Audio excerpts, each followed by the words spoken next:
Hello everyone, আসসালামু আলাইকুম। আজকে আমি আপনাদের সাথে একটা পিঠার রেসিপি শেয়ার করব। নর্মালি আমরা মিষ্টি পিঠা খেয়ে থাকি, কিন্তু এই পিঠাটা একটু ডিফারেন্ট। এটা হচ্ছে ঝাল পিঠা। এই পিঠাটাকে কোথাও ডিমের ঝাল পিঠা বলা হয়, কোথাও বা এটাকে ঝাল পোয়া পিঠা নামেও ডাকা হয়। তাহলে চলুন দেখে নেই এই ভিন্নধর্মী পিঠাটার পুরো প্রস্তুত প্রণালী। একটা মিক্সিং বোলের মধ্যে আমি 1 কেজি পরিমাণে আতপ চালের গুঁড়ো নিয়ে নিয়েছি। এখানে অ্যাড করে দিচ্ছি হালকা কুসুম গরম পানি। পানিটাকে এখানে আমি একবারে দিয়ে দিব না, অল্প একটু পানি দিয়ে মিক্সড করে নেওয়ার পরে আবার একটু পানি অ্যাড করব। এবার 2 কাপ পরিমাণে দিয়ে দিচ্ছি পেঁয়াজ এবং কাঁচামরিচ কুচি।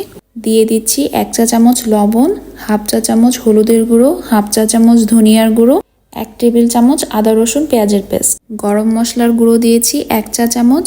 গরম মশলাটাকে এখানে আমি পানির সাথে মিক্সড করে তারপর ব্যবহার করেছি। এবার এই সবগুলো উপকরণকে হালকা হাতে একটু মিশিয়ে নিয়ে দিয়ে দিচ্ছি রুম টেম্পারেচারে থাকা 3টা ডিম। এখানে অবশ্যই রুম টেম্পারেচারে থাকা ডিম ব্যবহার করতে হবে। ডিমটা যদি ফ্রিজে থাকে সেই ক্ষেত্রে পিঠা তৈরির 30 মিনিট আগে ডিম বের করে নিলেই হবে। এবার ডিমের সাথে সবগুলো উপকরণকে একটু সময় নিয়ে মিশিয়ে নিব। খুব ভালো করে যখন মিশিয়ে নেওয়া হয়ে যাবে সেই পর্যায়ে এখানে দিয়ে দিব 1 টেবিল চা চামচ পরিমাণে জিরার গুঁড়ো, এবং যাদের কাছে ধনিয়া পাতাটা অ্যাভেলেবল আছে তারা সেটাও ব্যবহার করতে পারেন।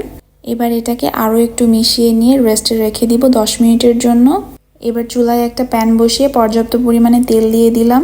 এই তেলটাকে এখন খুব ভালো করে একটু গরম হতে দিব। 10 মিনিট পরে দেখতেই পাচ্ছেন ব্যাটারটা কত বেশি স্মুথ হয়ে গেছে।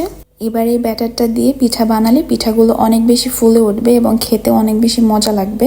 এই পর্যায়ে চুলার আঁচটাকে মিডিয়ামে রেখে একটা গোল চামচের সাহায্যে অল্প অল্প ব্যাটার নিয়ে গরম তেলের মধ্যে দিয়ে দিব।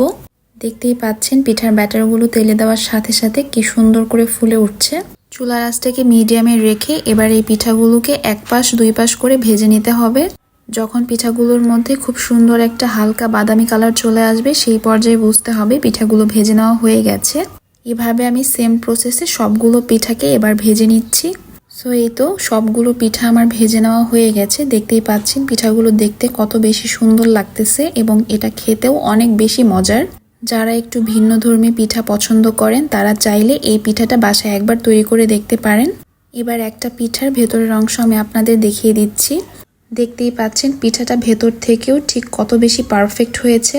আজকের এই সহজ মজাদার ডিম পোয়া বা ডিমের ঝাল পিঠার রেসিপিটি যদি আপনাদের কাছে ভালো লেগে থাকে অবশ্যই আমার চ্যানেলটাকে সাবস্ক্রাইব করে দিবেন। সবাই ভালো থাকবেন। আল্লাহ হাফেজ।